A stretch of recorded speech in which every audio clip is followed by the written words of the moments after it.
F'Birkirkara quddiem folla sabiħa li nġabret issegwi intervista mal-Prim Ministru mexxej Laburista, Dr. Roberta Bela innota proposta ta' Bernard Grech dwar il-kirjiet protetti ta' qabel l-1995.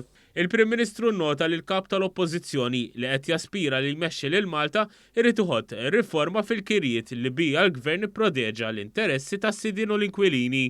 Il-Prim Ministru kwota mill-manifest elettorali nnifsu tal-Partit Nazzjonalista u rrimarka li għal Bernard Grech dawk l-inkwilini li l-Gvern ipproteġihom biex ma tollilhomx il-kirja se jillimitalhom l-għajnuna li tagħhom il-Gvern għal 3 snin.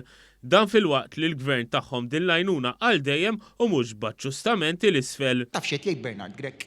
Qed jgħid li lil dal-persuni kollha li aħna proteġejnihom fil-kirja tagħhom qed jgħidilhom illi sejtihom għajnuna fil-kera sa 3 snin.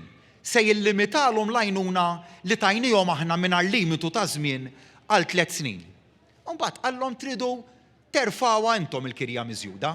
Għasal 3 snin ta' ma qallhom intikom 3 snin dejjem tonqos l-isfel. L-ewwel sena probabbli jgħid itihilhom, it-tieni sena mbagħad taġġusta l-isfel qal.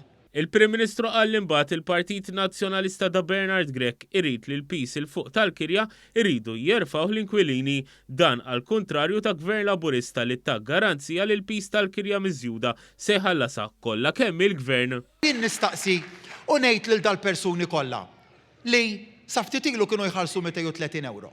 B'dir-riforma sta tajnihom is-serħan il-moħħ li mhux se jiġu żgumbrati minn darhom. L-sidien tajnihom is-serħan il-moħħ li ħajbqgħu jirċievu, anzi ħajbdew jirċievu kirja ġusta.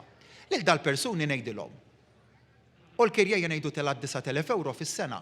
Ejduli kif intom se terfgħu das-salib il-ġdid ta' tant eluf ta' euro fis-sena li Gvern Laburista qed iħallasulkom u l-Partit Nazzjonalista fil-Gvern qed jgħidilkom tridu tħallsuh intom.